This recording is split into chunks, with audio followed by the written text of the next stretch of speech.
"You're never going to make friends just sitting there," said Hilary's older brother, Douglas. "There are tons of kids around here. Some of them are your age, too. Why don't you introduce yourself to them?" 12-year-old Hilary Wilson sat on the bottom step outside the 3-story red brick apartment building. Her arms were crossed over her knees, her chin rested on her arms.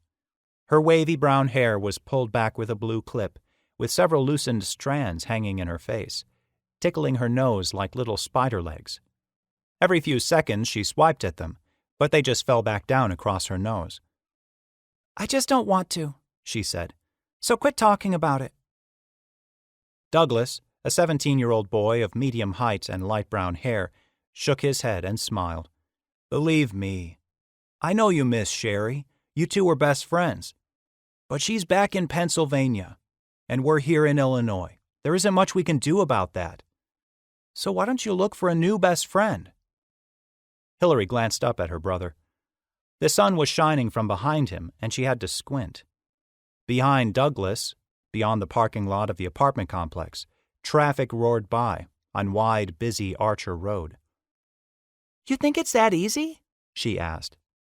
"Well, no, I didn't mean it's easy." Hilary shook her head. "Mom and Dad didn't even ask us if we wanted to move. It's like they don't care what we want. I was going to be president of the SCA at my old school. I was popular. Now I'm just a 7th grader nobody knows. Do you know how awful that is?" "I can guess." "I don't think so."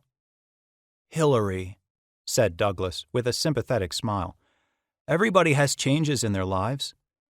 Mom and Dad didn't just decide to do this without a good reason. You know we have to think about Mom and about what she needs. Her old job didn't give her time off when she really needed it. Even though it looks like she's doing better now, she has to be able to stay home or go into the hospital if she has to." Hilary looked away from Douglas. He was right. Mom was sick, a lot. It made Hilary sad, and though she didn't want to admit it, it also made her angry. "Mom's cancer appears to be in remission, but we still need to think of her," said Douglas. "And since Uncle Harry wanted to sell his game store and move to Florida, the move was pretty much perfect for us. Dad and Mom bought the store, and they can both work there. If Mom gets sick, she won't lose pay for taking off." "But the hours at Games Galore are going to be long," said Hilary. "That can't be good for Mom." "We'll have to see. Take it a day at a time. It'll be a compromise. I can step in when they need me." Hilary let out a noisy breath, pulled a handful of grass from beside the step, and blew it out of her hand. "We didn't get to compromise, Douglas," she grumbled. "We didn't get any say at all." "It'll be okay. Change can be a good thing. We've only been here a little while, Hilary." "Did you look across the street, Douglas?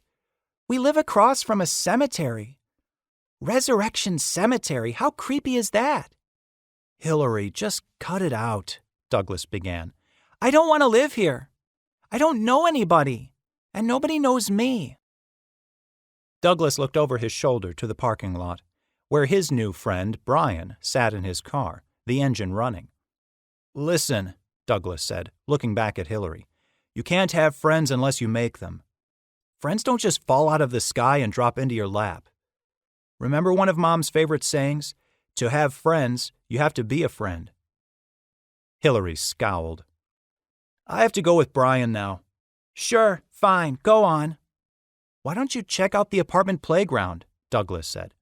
"There are a lot of kids, and they look nice." Hilary rolled her eyes. "Only little kids play in a playground, Douglas." "Okay, have it your way." Douglas gave Hilary's hair one last ruffle and hurried down the walk to Brian's waiting car.